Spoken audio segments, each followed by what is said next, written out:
قرآن مجید کی آیت میں نے تلاوت کی، اللہ فرماتے ہیں الف لام میم احسب الناس ان یترکوا ان یقولوا آمنا۔ اللہ فرماتے ہیں کہ لوگوں نے یہ گمان کیا ہے کہ انہیں چھوڑ دیا جائے گا صرف یہ کہہ دینے پر کہ ہم ایمان لے آئے۔ انہوں نے کہا ہم ایمان لے آئے تو اب انہیں چھوڑ دیا جائے گا، بس ختم، اتنی بات پر چھوڑ دیا جائے گا۔ وہم لا یفتنون، اور انہیں آزمایا ہی نہیں جائے گا۔ فرمایا ایمان لانے کے بعد صرف ایمان پر ہی تمہیں چھوڑا نہیں جائے گا، بلکہ تمہیں آزمایا جائے گا، تمہاری آزمائش ہوگی۔ کس طرح؟ وَلَنَبْلُوَنَّكُمْ بِشَيْءٍ مِّنَ الْخَوْفِ وَالْجُوعِ وَنَقْصٍ مِّنَ الْأَمْوَالِ وَالْأَنفُسِ وَالثَّمَرَاتِ، تمہیں کسی نہ کسی ایک چیز سے ضرور آزمائیں گے، یا خوف سے آزمائیں گے، بھوک سے آزمائیں گے، جانوں اور مالوں کی کمی سے، پھلوں کی کمی سے آزمائیں گے۔ اور یہ پھلوں کی کمی سے مراد، علماء تفسیر نے لکھا اس سے مراد اولاد کا انتقال کر جانا بھی ہے، وہ بھی پھل ہوتی ہے۔ تمہیں آزمائیں گے، اور اگر تم پورے اترے تو وَبَشِّرِ الصَّابِرِينَ، رب فرماتا ہے محبوب پھر صبر کرنے والوں کو میری رحمت کی خوشخبری سنا دے، پھر انہیں خوشخبری دے دے میرے کرم کی۔ میرے عزیز، زندگی میں آزمایا جائے گا۔ نبی اکرم نور مجسم شفیع معظم صلی اللہ علیہ وسلم کی بارگاہ میں حضرت خباب بن ارت رضی اللہ تعالیٰ عنہ حاضر ہوئے۔ حضور خانہ کعبہ کے ساتھ ٹیک لگائے بیٹھے تھے، تو حضرت خباب عرض کرنے لگے یا رسول اللہ اتنی تکلیفیں آ رہی ہیں، کافر اتنا ستا رہے ہیں، ہمیں پریشان کیا جا رہا ہے، ہم سخت آزمائش میں، حضور آپ اللہ کی بارگاہ میں دعا کیوں نہیں کرتے ہمارے لیے؟ تو نبی پاک علیہ السلام فرمانے لگے تم سے پہلے لوگوں کا حال پتہ کیا تھا؟ یہ صحیح حدیث بخاری میں موجود ہے۔ فرمایا تم سے پہلے لوگوں کا حال یہ تھا کہ انہیں گڑھے کے اندر رکھ کے، ان کے جسم کو مٹی سے دبا کے، پھر ان کے سروں پر آریاں رکھ کے چیر دیا جاتا تھا، لیکن پھر بھی وہ اپنے دین سے ہٹا نہیں کرتے۔ نبی پاک علیہ السلام فرمانے لگے تم سے پہلے لوگوں کا یہ عالم تھا کہ ان کے جسم لوہے کی کنگھیوں سے کریت دیے جاتے تھے، ان کا گوشت اتار دیا جاتا تھا، لیکن وہ اپنے دین سے ہٹنے کو تیار نہیں ہوتے تھے۔ یاری تیری سونے پر آزمائشاں تیریاں اگ، اے سونا پرکھیا جامدہ ہی پہلو نال اگاں دے لگ۔ اپنی زندگی میں تیار رہیں، ذہنی طور پر آزمائش کے لیے تیار رہیں، مزاج بنائیں۔ جب بندہ پہلے سے تیار ہوتا ہے نا، اس کا خیال ہوتا ہے کہ آزمائش آ گئی تو میں نے صبر کرنا ہے، پہلے سے اس کی تیاری ہوتی ہے، پھر وہ ذرا گھبراتا نہیں، پریشان نہیں۔ ہم تیار نہیں ہیں ذہنی طور پر۔ ہر بندے کو سکھ چاہیے، ہر بندے کو، بلکہ ہمارے ہاں تو لوگ کہتے ہیں مرید ہو رہا ہوں تاکہ میری طرف تکلیف کوئی نہ آئے۔ تو میں کہا کرتا ہوں پہلے پیر سے پوچھ لو اسے کبھی آئی ہے کہ نہیں، اگر اسے آئی ہے تو پھر اس کا مطلب ہے تمہیں بھی آ سکتی ہے۔ لوگ نماز اس لیے شروع کرتے ہیں، کہتے ہیں میں 5 نمازیں بھی پڑھتا ہوں، میں صدقات بھی کرتا ہوں، کام میرا پھر نہیں چلتا۔ تو میں کہتا ہوں تمہیں پتہ ہی نہیں، نمازی کے لیے تو آزمائش ہے، جتنا جتنا ایمان کامل اتنی اتنی آزمائش بھی زیادہ۔ اور یہ میں اپنے پاس سے نہیں کہہ رہا، حضرت ابو سعید خدری رضی اللہ تعالیٰ عنہ فرماتے ہیں میں نبی پاک علیہ الصلوۃ والسلام کی خدمت میں حاضر ہوا، اور حضور کے دست مبارک کو چومنے کے لیے میں نے اپنے ہاتھ جب آگے کیے تو تپش تھی، تیز بخار تھا نبی پاک کو۔ تو حضرت ابو سعید خدری رضی اللہ تعالیٰ عنہ ارشاد فرماتے ہیں کہ میں نے، یہ سنن ابن ماجہ میں موجود ہے، فرماتے میں نے عرض کیا یا رسول اللہ صلی اللہ علیہ وسلم اتنا تیز بخار؟ حضور فرمانے لگے ہم پر جو آزمائشیں آتی ہیں نا انبیاء پر، وہ عام لوگوں سے دگنا آتی ہیں۔ یہ تو لاڈلے ہیں، یہ تو محبوب ہیں اللہ کے۔ فرمایا عام لوگوں سے دگنی آزمائش آتی ہے، لیکن فرمایا ہمارا رب بڑا کریم ہے، ہمیں اجر بھی ڈبل ہی عطا کرتا ہے، ہمیں اجر بھی ڈبل ہی عطا کرتا ہے۔ تو حضرت ابو سعید خدری کہتے ہیں موقع اچھا تھا، میں نے ایک سوال بھی کر دیا، میں نے کہا یا رسول اللہ صلی اللہ علیہ وسلم بتائیے نا بھلا دنیا میں زیادہ آزمائشیں کن کو آتی ہیں؟ تو حضور فرمانے لگے سب سے زیادہ آزمائشیں اللہ کے انبیاء کو آتی ہیں، نبیوں کو آتی ہیں۔ حضور اس کے بعد فرمایا اس کے بعد جو ان کے زیادہ قریب ہوتا ہے اسے آتی ہیں۔ لوگ کیا سمجھیں گے امام حسن کی آزمائش کو؟ لوگ کیسے سمجھیں گے سیدنا امام حسین کی آزمائش کو؟ فرمایا جو ان کے زیادہ قریب ہوتا ہے اسے زیادہ آزمائش آتی ہے.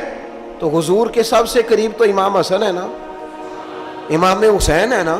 تو کیا سمجھتا ہے قربت بس نسبت کے اظہار کا نام ہے اور بڑے لطف کے ساتھ زندگی گزارنے کا نام ہے؟ تو نبی پاک علیہ الصلوۃ والسلام نے فرمایا بات بڑی مزے کی ہے. فرمایا پھر اللہ کے بعض بندے تو ایسے ہوتے ہیں جنہیں اللہ فقر میں مبتلا کر دیتا ہے. فرمایا ان کے پاس صرف ایک چادر رہ جاتی ہے، اتنا فقر ان کے پاس آتا ہے. لیکن جو حدیث کے آخری لفظ ہیں نا وہ وجد والے ہیں، وہ وجد والے ہیں، وہ سرور والے ہیں. ہمارا یہ مزاج ہوتا ہے کہ میٹھا میٹھا کھا جاؤ اور ذرا کڑوا آ جائے تو سویرے بھی رو شام بھی رو، حال ہی کوئی نہیں، غریبی بڑی، پریشانی بڑی. حضرت صاحب گھر سے بیماری جاتی نہیں. اور جناب کیا بتائیں، بعض لوگ تو ایسے ہیں جن کی بات سن کے لگتا ہے زندگی میں کبھی سوئے ہی نہیں، اتنے بڑے بڑے دکھ سناتے ہیں. او خدا کی رحمت کا بھی تو ذکر کرنا، خدا نے جو تیرے اوپر انعامات کیے ان کا بھی تو ذکر کرنا. ان کا تذکرہ ہی نہیں کر رہا میرا بھائی. نبی پاک علیہ السلام نے فرمایا ان لوگوں پر دکھ آتے ہیں پر قربان ہونے کو جی چاہتا ہے ان لفظوں پر. حضور فرمانے لگے وہ رب کی طرف سے آنے والے دکھ پر بھی اس طرح راضی ہوتے ہیں جس طرح تم میں سے کوئی راحت ملنے پر راضی ہوتا ہے. سکون والی چیز ملنے پر جس طرح تم راضی ہوتے ہو اس طرح وہ دکھوں پر بھی راضی ہوتے ہیں. دکھ قبول محمد بخشا، دکھ قبول محمد بخشا. پر ایک شرط لگائی چھوٹی سی میاں صاحب نے، انہوں نے کہا 100 دفعہ قبول ہے، دکھ 100 دفعہ قبول. دکھ قبول محمد بخشا پر راضی رہن پیارے. یہ شرط یہ ہے کہ تو راضی رہ، تو راضی رہ. دکھ قبول محمد بخشا، راضی رہن پیارے. اور حضرت سلطان صاحب کہنے لگے ایسا کیتی ہے جان حوالے رب دے، ایسا عشق کمایا ہے اسی مرن تو پہلو ہی مر گیا، باہو تا مطلب نو پایا ہے. ہم نے تو پہلے سے ہی نتیجہ نکال لیا ہے. تو سکون ڈھونڈنے نکلا ہے، تو چاہتا ہے زندگی میں آرام مل جائے. کائنات میں سب سے زیادہ پیار اللہ کا اپنے محبوب کے ساتھ. لیکن دیکھ لو نا، پیدائش سے پہلے ہی حضور کے والد چلے گئے. 4 سال یا 6 سال کی عمر میں والدہ گئیں. 8 سال کی عمر تھی، محبوب کے دادا کا جنازہ اٹھا تو محبوب پیچھے پیچھے جنازے کے جا رہے تھے. پھر وقت آیا جب تبلیغ دین کا، تو دنیا کا کون سا دکھ اور کون سی تکلیف اور کون سی اذیت ہے جو حضور کو نہیں دی گئی. لیکن کریم ہر وقت کہتے ہیں افلا اکون عبدا شکورا، میں رب کا شکر گزار بندہ نہ بنوں. ہر مقام پر کبھی بدر کبھی احد اور ہر طرح کی تکلیف، ہر طرح کی تکلیف. کبھی بیٹیوں کا دکھ، کبھی سیدہ عائشہ صدیقہ کے بارے میں منافقوں کی نازیبہ گفتگو. سارے دکھ محبوب کی حیات پاک میں رہے. کریم نے ان دکھوں کو برداشت کیا. پھر آپ دیکھ لیں دور حضرت صدیق اکبر کا آیا تو حضرت ابوبکر صدیق اس امت میں نبیوں کے بعد سب سے بڑا درجہ رکھتے ہیں. لیکن کوئی زندگی اس طرح کی تو نہیں کہ بڑے 2.25 سال بڑے آرام سے حکومت کی ہو. منکرین زکوٰۃ سے لڑنا پڑا حضرت ابوبکر صدیق کو. آزمائش تھی، لوگ منکر ہو گئے زکوٰۃ. حضرت صدیق اکبر لڑے، ختم نبوت کے تحفظ کے لیے لشکر تیار کیے. بہت سارے مسائل کا سامنا کرنا پڑا. صبح دن راتیں جناب ابوبکر نے مشقت کر کے خلافت اسلامیہ کو مضبوط کیا. دور حضرت عمر کا آیا. ساری دنیا مدینہ منورہ میں اندر سے دروازے بند کر کے سخت گرمی میں سوتی ہے، اور جناب عثمان غنی کہتے ہیں کہ میں نے فاروق اعظم کو 60 سال کی عمر میں دیکھا کہ مال غنیمت کے 2 اونٹ دوڑ گئے تو عمر بھاگے جا رہے ہیں، ان اونٹوں کو لے کے آ رہے ہیں. اور میں کہتا ہوں جناب آپ آرام کرتے، ساری دنیا سو رہی ہے. فرمایا سویا کرتا تھا کبھی خلیفہ بننے سے پہلے. عمر کسی غلام کو کہہ دیتے، چونکہ پیار تھا نا، یارانہ تھا نا، حضرت عثمان بڑی محبت سے کہتے ہیں، امیر المومنین کسی غلام سے کہتے ہیں اگر مال غنیمت کے اونٹ چلے گئے تھے تو لے آتا. تو حضرت عثمان کے کندھے پہ ہاتھ رکھ کے جناب عمر رو پڑے، کہنے لگے یار یہ حضور کے دین کی امانت بڑی ذمہ داری ہے، لے او سجنا اساں توڑ نبھائی، اساں جان بھی دتی تیرا تیرے، یہ بڑی ڈیوٹی ہے، یہ بڑی ذمہ داری ہے. میں کیسے غلام کو بھیج دیتا؟ مسلمانوں کا مال ہے، جب ڈیوٹی میری ہے تو کیسے کسی کو بھیجتا؟ یہ آزمائش ہے، یہ دکھ ہے. 22-24 لاکھ مربع میل کے حکمران حضرت عثمان غنی، ان کا دور آ گیا. یعنی وہ شخص جس نے چڑھتی جوانی میں بھی نظریں جھکا کے رکھی، اور جس شخص نے اپنا سارا مال دین پر قربان کر دیا، اس کے گھر کا گھیرا تنگ کر لیا گیا. بہت بڑی ذمہ داری حضرت عثمان پر آئی، بڑی. اور جناب عثمان غنی کا حال یہ ہے کہ 40 دن گزر گئے. جس شخص کے اپنے ذاتی مصارف لاکھوں کروڑوں میں لوگوں پر خرچ ہوتے ہیں، 40 دن سے اس نے کھانا نہیں کھایا، اسے ڈھب اور سلیقے سے روٹی پانی نہیں ملا، گھر میں قید ہیں. لوگوں نے کہا عثمان ہمیں اجازت دے دیں ہم لڑیں. کہنے لگے کیسے دے دوں؟ حضور کا مدینہ اور میری وجہ سے خون بہہ جائے، بس میرے اوپر آئی ہے تو میں نبھاؤں گا، یہ ذمہ داری ہے. کہا پھر عثمان خلافت؟ فرمایا یار یہ بھی میری مجبوری ہے. میرے نبی پاک نے فرمایا تھا عثمان اللہ تمہیں قمیض پہنائے گا، لوگ اتارنا چاہیں گے، دیکھنا اتارنا نہ، وہ قمیض نہ اتارنا کیسے چھوڑ دوں؟ حضرت عثمان بھی شہید ہو گئے، جناب عمر بھی شہید ہو گئے. حضرت علی المرتضیٰ شیر خدا، وہ کیا 9-10 سال کی عمر سے حضور کے ساتھ چلے، ہر غزوے میں، ہر میدان میں، ہر جہاد میں، ہر جگہ آگے آگے. ان لوگوں نے دین سے نفع نہیں لیے. حضرت علی المرتضیٰ شیر خدا تو کوفے کی جامع مسجد کے پاس کھڑے ہو کے کہتے تھے میری کوئی بندہ زیرہ خرید لے. امیر المومنین کہہ رہے ہیں میری طامت زیادہ پھٹ گئی ہے، اب تو پیوند لگنے کی جگہ بھی کوئی نہیں بچی، یہ زیادہ پھٹ گئی ہے، اگر مزید پیوند لگ سکتے ہوتے تو میں زیرہ نہ بیچتا، یہ میری زیرہ کوئی خرید لے، کوئی خرید لے زیرہ.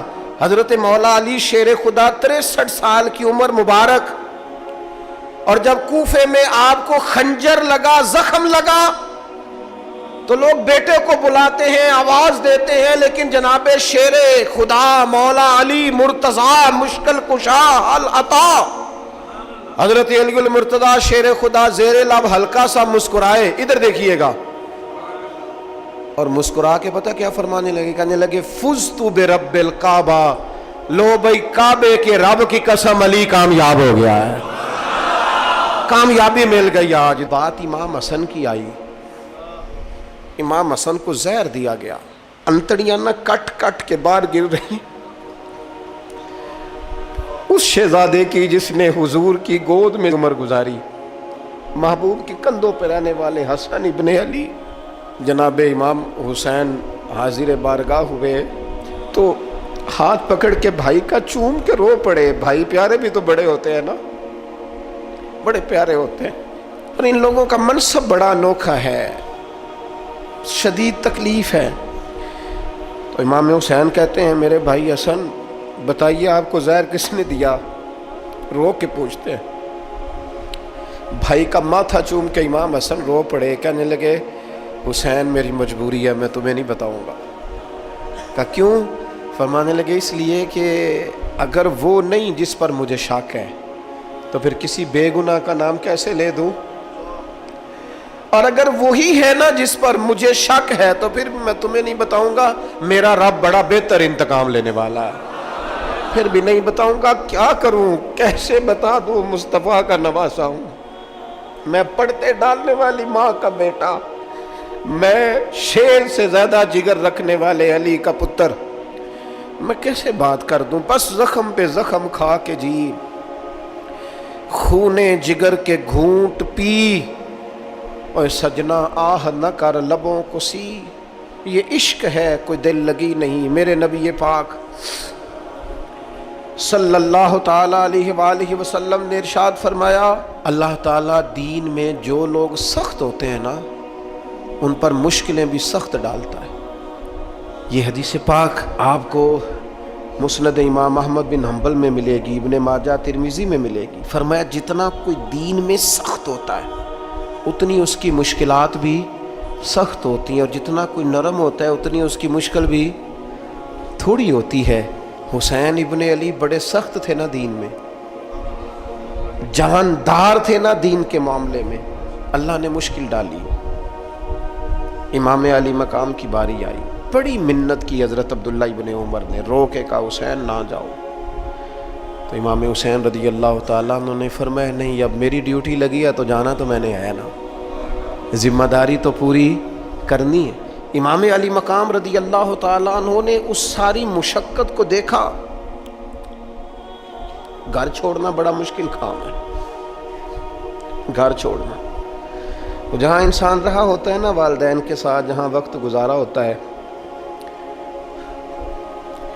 کبھی بندہ بوڑھا بھی ہو جائے تو خوابیں اپنے پرانے مکان کی آتی ہے، خواب بھی کبھی آئے نا تو وہیں گھومتا انسان اپنے آپ کو پاتا ہے۔ لیکن امام حسین نے کہا کہ بس اب وقت آیا ہے تو اب یہ چھوڑنا ہے۔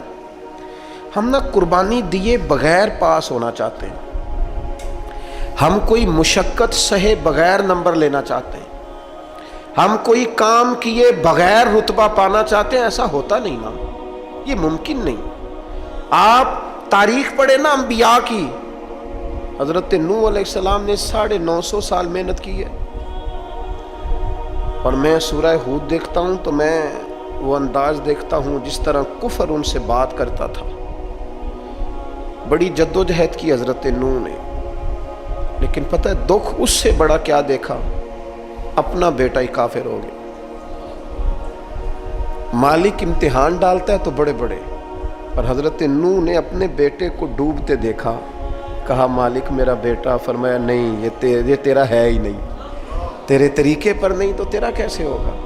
کسی کی نسل کہلانے کے لیے تو اس کے عقیدے پر ہونا ضروری ہے، تیرا نہیں۔ حضرت نوح نے مشقت دیکھی۔ واتخذ اللہ ابراہیم خلیلا، ابراہیم اللہ کے پیارے ہیں نا، لیکن زندگی پوری پڑھ کے دیکھ لو، ساری کی ساری مشقت مصائب سے بھری ہوئی، آزمائشوں سے لدی ہوئی۔ کبھی انہیں قوم آگ میں ڈالتی ہے، اور کبھی 86 سال عمر ہو گئی تو اولاد کوئی نہیں، اور دعا مانگ کے رب بیٹا وہ دیتا ہے جس کی پیشانی میں نور محمدی چمکتا ہے۔ اچھا پہلے دیا نہیں، اب دیا، فلما بالغا ماہ سعیا، اور جب وہ ذرا ساتھ چلنے کے قابل ہو گیا، ہر بندہ کہتا نہیں منون خیر ہے میرا پتر جوان ہو گیا ہے، جب وہ بیٹا ساتھ چلنے کے قابل ہوا تو فرمایا ذبح کرو نا ذبح۔ تھوڑی دیر کے لیے دل پہ ہاتھ رکھ کے بتاؤ، اور بچے کو بخار چڑھ جائے تو نیند نہیں آتی، مائیں منتیں مانگتی پھرتی ہیں، روتے پھرتے ہیں باپ، بچے کی طبیعت ٹھیک نہیں، فقط بیمار ہے، اور جسے یہ کہا جائے ذبح کر۔ جناب ابراہیم تیار ہو گئے اور بیٹے کو ذبح کر دیا، چھری چلا دی۔ وہ تو مالک نے کہا کہ ابراہیم تم پر سلام ہو، تم نے اپنا خواب سچ کر دکھایا ہے۔ ساری زندگی دیکھیں نا آپ آزمائشوں سے بھری۔ ادھر آ جائے نا، جناب ایوب ہیں، کتنے بیمار ہو گئے، کتنے بیمار ہو گئے، 12 سال گزر گئے طبیعت خراب کو، 8 دن کے بخار میں لوگوں کے شکوے، 12 سال بیت گئے تو قبول محمد بخشا۔ بس عرض اتنی ہے کہ راضی رہن پیارے۔ آپ دیکھیں نا جناب یعقوب پیارے ہیں نا اللہ کے، لیکن آدھی زندگی روتے گزر گئی بیٹے کی یاد۔ جناب یوسف پیارے ہیں نا، سونا بنا کے نا، اور باپ کا لاڈلا بنا کے نا، محبت پوری کرا کے، پیار پورا۔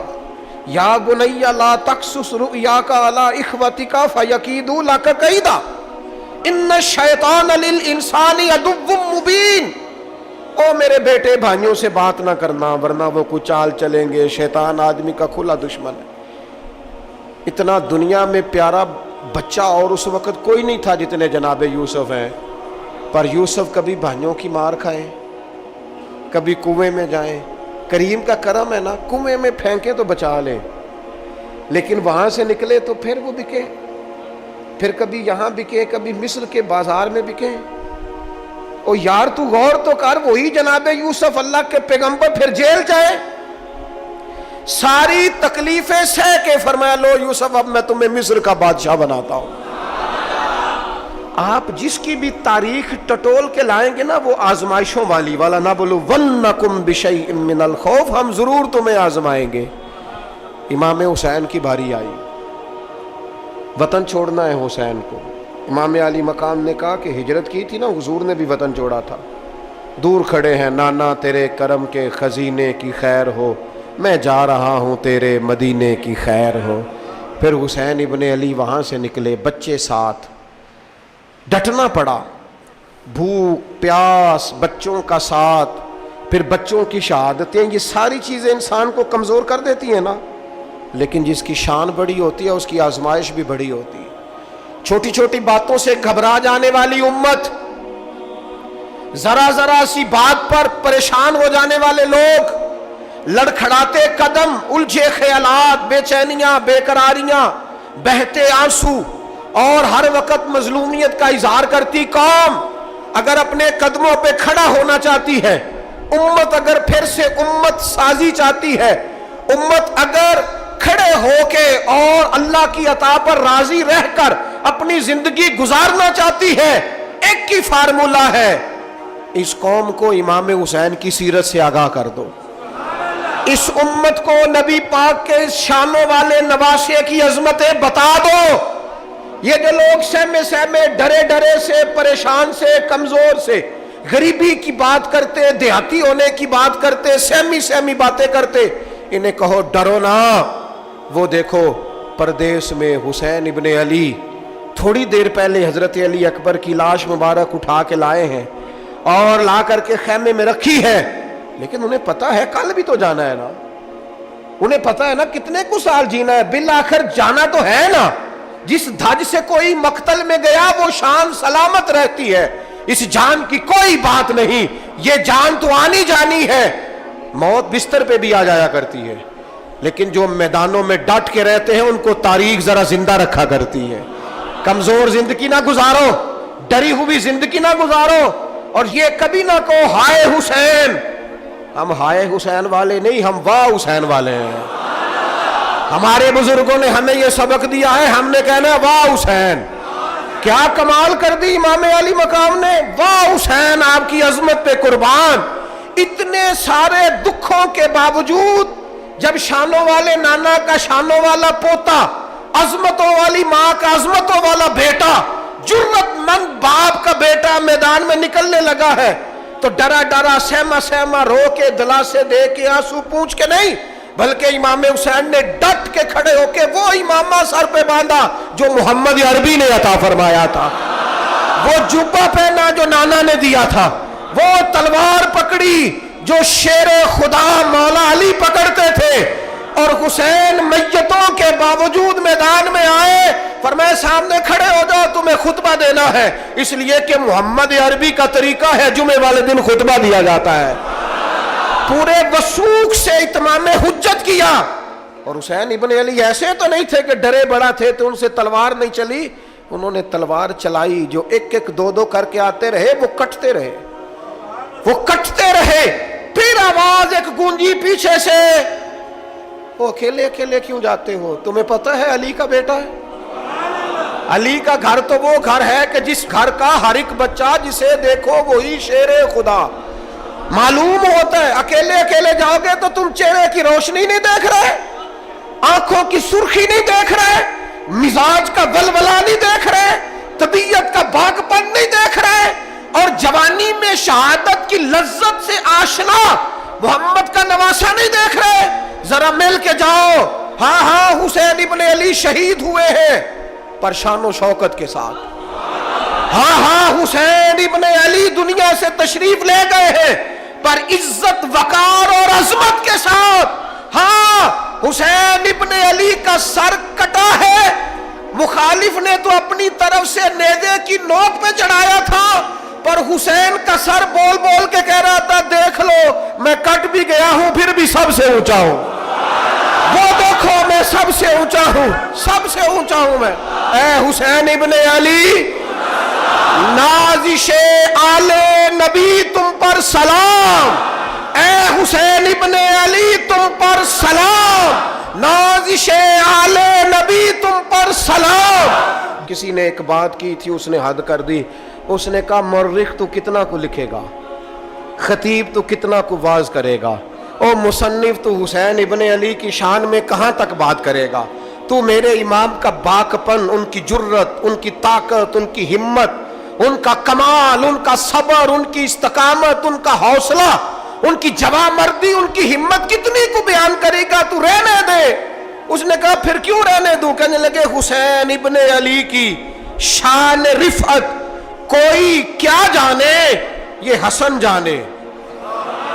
حسین ابن علی کی شان رفعت کوئی کیا جانے، یہ حسن جانے، یہ علی جانے، یہ نبی جانے یا خدا جانے۔